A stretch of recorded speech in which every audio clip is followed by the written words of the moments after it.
Hi everybody!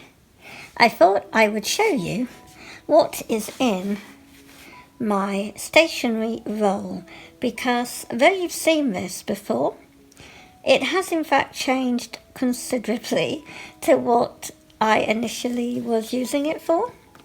And I have found my original Sakura Koi water brush, which has almost worn down to a threadbare bristle. You can see it's hard. This was the small, and you can see even the connector is almost worn down. I've used it so much. Oh gosh, when did I get? I'd say about 2010 when I got that, and I just can't find it anymore. Due to Brexit and stuff, I can't use Jackson Art Supplies. I could before, and it was intermittent, and now suddenly I can't again. So they did have two varieties, I think, either there or on Amazon France. I bought the first version, which I thought was this, and it turned out to be this, which is actually a knockoff from the Pentel Art Brush, which I really don't like. But basically it looks just like that with that kind of blue tinge.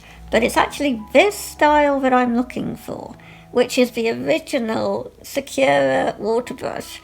And in fact, Sakura were the very first ones to bring out this whole water brush reservoir brush thing, the gadget. They were the very first people. And their system really works the best. Well, compared to a gouache, which was very common. So I'm still looking for that particular water brush. So, clear my throat. Lots of allergies going on at the moment with the weather. So here we have the Faber-Castell brush roll. It is in a nice canvas, which is really nice. I had bought one before that was way too thick to fold, and that was from Amazon, but not a brand. It was just possibly a Chinese thing. So we have a couple here of the Prismacolor pencils. We have it in white, which is looking rather short. Also been testing it with my Hovel, the pencil sharpener. You can see the difference between Hovel and regular sharpening. So regular sharpening will give you very short, stubby, and the Hovel gives you a long sharpening barrel thing. So then I've got one of these Colorways pencils in rose. I also included my rainbow pencil by Lyra because sometimes I just want to do a quick sketch, and it's lovely to just grab it and do it in different colours. You never know what's going to come out. It's random, which is really nice. We've then got another Prismacolor in yellow ochre. And I've kind of gone for earthy colours. So I've gone for the yellow ochre. I've got like one blue, as you've seen here, the violety blue. So it's more like a purpley blue.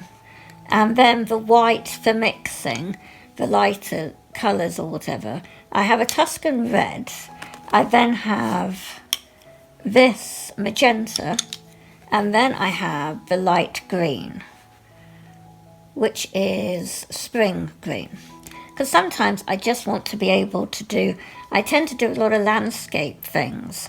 So even if I'm doing beach huts, well, that's going to require the yellow ochre for the sand, you see. And then I might have bits of grass coming out, so I'll use the spring green.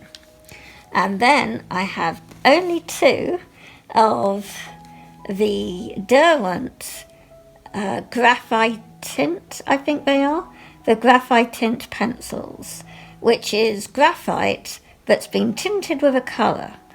And that's kind of what I'm also doing with my watercolours. I'm tinting the graphite because being a sketcher as well, I love sketching in graphite, but I'm not keen on grey. And it looks like most of you guys are not keen on grey either, because when I put a grey video out, I did a short recently of grey. I even resubmitted it for uploading and it still crashed in the viewing results. So I don't think any of you guys like grey. Like me, I am not keen. So testing the tinted graphite is much nicer. So this is in Ivy and this one was in Chestnut, and they are lovely, lovely tones of graphite. So I put these down to one side for a minute. I then have one vegan permanent pen, because I use these for when I am, if I get the sales on Etsy, I will be writing whatever I need to in this vegan eco pigment pen. However, even though it's light fast, the tip is not great, and I think I could have even broken it, so I'm kind of going to be binning it. Can you see that like nothing works here? It's just nothing. And that is because I went over gouache, something that had dried in gouache, and you know, it just kills your pen. You just don't go near anything gouache with a permanent pen, especially if it's a fine liner, because basically I just trash it. Bye bye pen. So now we have the paper stump, and again, really try and buy high quality paper stumps.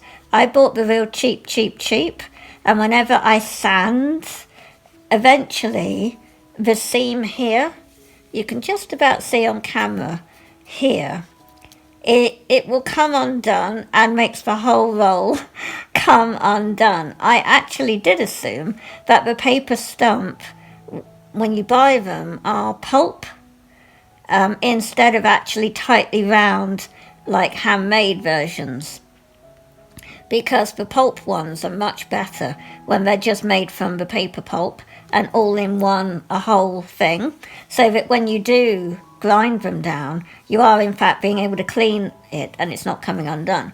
But most of these cheap ones are actually just tightly round paper, really tight by a machine, so they look like the pulp but they're not, and when you grind them, eventually they all come undone and you have to buy more. So here we then have a charcoal pencil by Conte, and it has broken all the way down the middle, which is quite fun. So they're very delicate, the Conte pencils, and so please don't drop them on the floor or throw them across your room or chuck them on your bed or throw them in your bag. They really do have to be put in a nice little protective something, because the inside will snap incredibly easily, which is what we discovered, didn't we, with the Conte Pierre Noir pencil. It's incredibly delicate, and every time you sharpen it, even with the Hovel, you get to a certain point and the lead will just fall out. There's nothing the pencil sharpener can do. However, the pencil sharpener will protect your pencils if you've looked after them in the beginning. Now, we have a Caran d'Ache polycolor. I think it's a polycolor, and it is a soft number 2, and it's a red. So basically, red and yellow in these two colors. They are watercolor pencils. They're really quite pigmented. So I just have them as an emergency for when I need some red or, you know, yellow. Yellow I get through a lot. And then we have one standard graphite pencil, which is an 8B. And this is by Brunzil. And it's the Holland brand. You can see how dark that is. And then we've got, as a keepsake, my very first Conte Pierre Noir pencil in 2B, and that is what was left of it, and I've kept it as a memento, because every time you sharpened it, the end fell off. So I left it and got it to a certain point and left it, because I then purchased a new set. And then these are all the Conte. We have the white, This is the original purchase. I have not had to replace them. I was able to get these all from Jackson Art, I think. No, it was Amazon actually. I was going to replace them from Jackson Art. I got the Hovel sharpener in around June, and when it came to July, I could no longer purchase from Jackson Art. So it's a shame what politics does for the artist. It's very difficult to get a good deal on art supplies. So now we have a brand new Pierre Noir pencil. This one is a HB, and it's beautiful.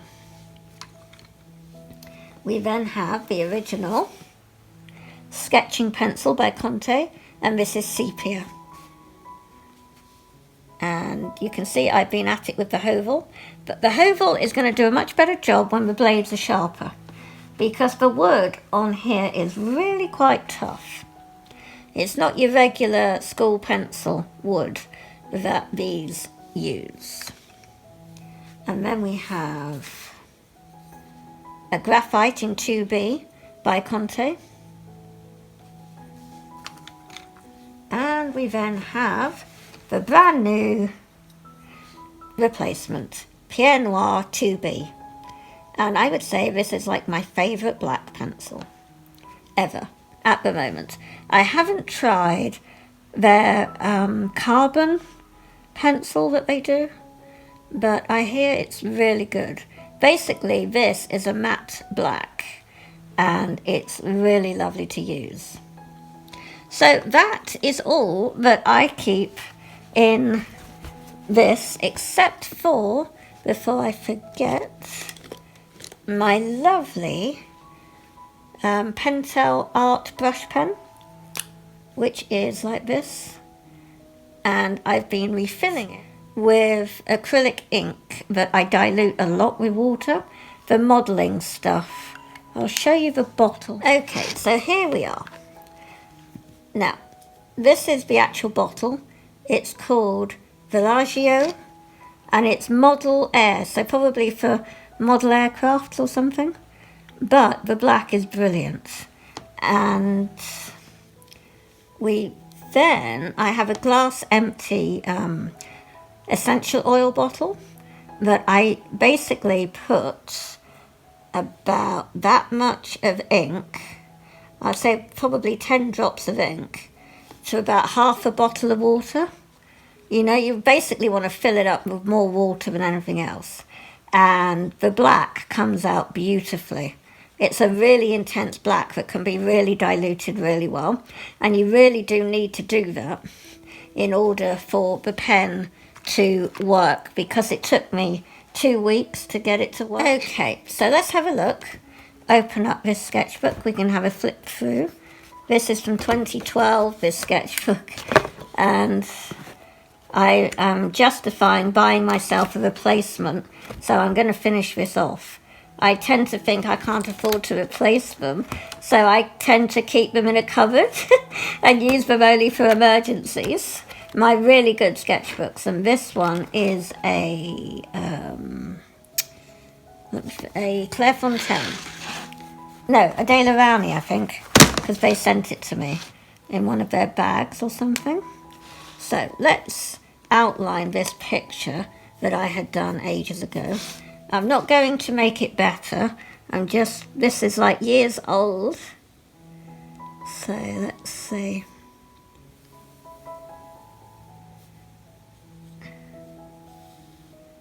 I feel I've improved much since doing this. This was a really bad drawing, but you can see well, I'm going to have to improve on that bit. It's just too terrible. Okay. My beach huts are much better than this now. But now we've got, what is this? Some kind of hattering.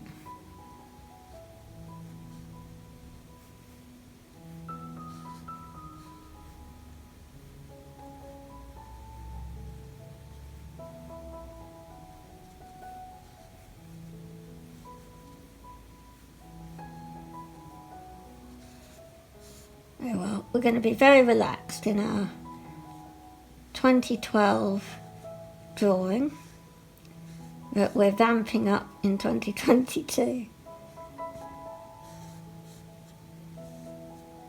You can see with this brush pen how lovely you can just do some lovely strokes.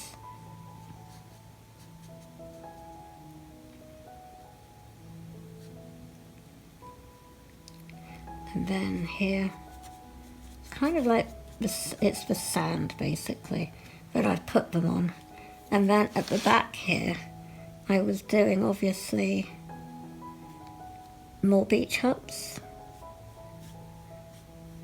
like a whole row of them.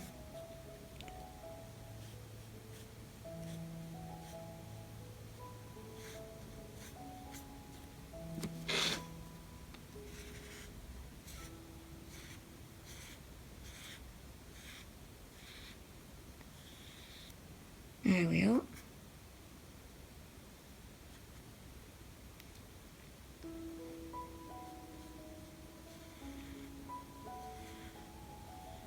And we'll go like this.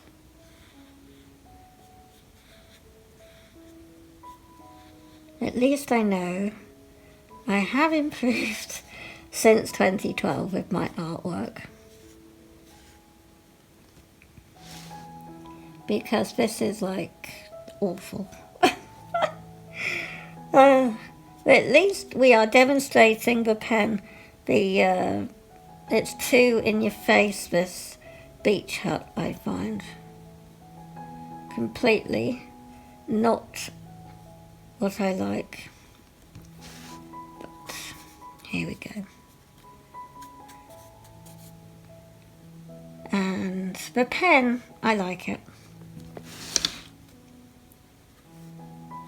It's always handy, I think, to have one of these brush pens in your bag, just for impromptu kind of loose sketching, because it does quite a lot of the work for you. As you've seen here, my people have become looser, the characters here.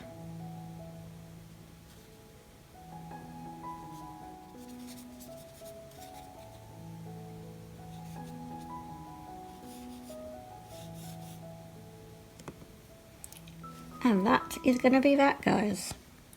I'm going to be leaving it there. At some point I'll be erasing the graphite, but this isn't really a piece that I wish to, you know, delve and kind of dwell on too much, really. It's not something that I would create, and it's just a sketch. It's nothing that, you know, amazing.